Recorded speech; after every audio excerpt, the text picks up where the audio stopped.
Sometimes, even the most wilted, defeated-looking plants have a spark left in them. Where others see a lifeless stem, I've learned to see a chance, however small. What most people toss aside, I hold on to, because deep down, I've seen what a little care can do.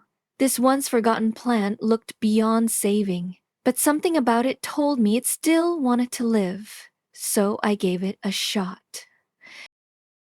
It doesn't really matter how the plant ended up in such rough shape, lack of sunlight, overwatering, poor soil. This method helps in most cases. The trick is to intervene before it's truly too late, while the plant still has a little fight left in it. I began by cleaning off every bit of old packed-in soil from the roots of this little schefflera, also called the umbrella plant. That alone gives it a new beginning, a reset. Removing the used-up soil is like lifting a weight off its roots. Even the weakest roots can breathe again when they're not suffocating under old, stale dirt. This one had hardly anything left, just a tired stem and a few leaves. But even then, I saw potential, so I gently placed it in room temperature water, and that's when the real magic began. To help it along, I added a trusted booster, just a small thing that makes a big difference. A teaspoon of 3% hydrogen peroxide in 1.5 liters of water. This simple addition boosts oxygen and promotes root recovery, especially when the plant is on the edge. I've used it many times, and it never lets me down. With the weak schefflera sitting in the solution, I let it rest for about 30 minutes. Sometimes, all a plant needs is a quiet place, a breath of fresh water, and the belief that it's not done yet. After that, I transferred it to a clean container filled with plain water.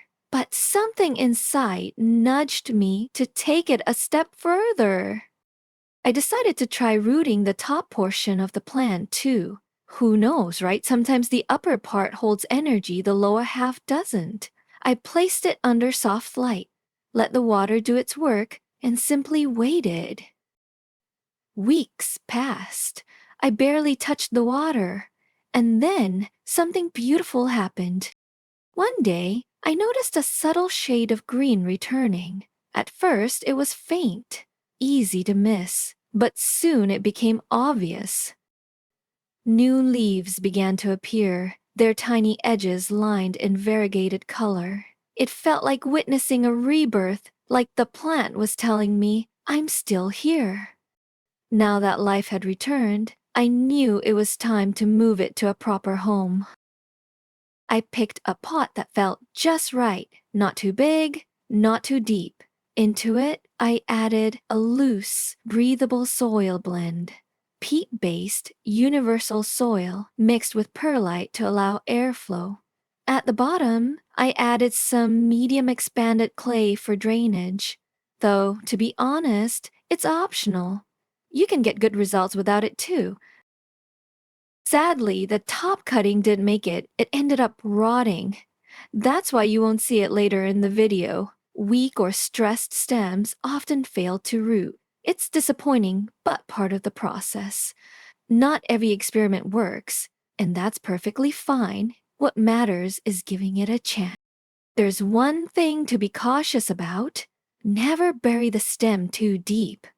If the base sits too far below the soil, it can rot before you even know what's happening. For the first watering in its new pot, I added the same trusted teaspoon of hydrogen peroxide to a liter of water. It gives the roots a clean, energized environment to settle in. From here on, the key is balance. Not too wet, not too dry. I only water when the top layer feels dry to the touch. That keeps the roots from drowning or drying out. I've revived more plants than I can count this way, and every time it feels like a little miracle. So before you throw out that tired-looking plant on your windowsill, try this. Maybe, just maybe, it's not ready to give up. Maybe it just needs one more chance. and someone willing to believe it's still alive.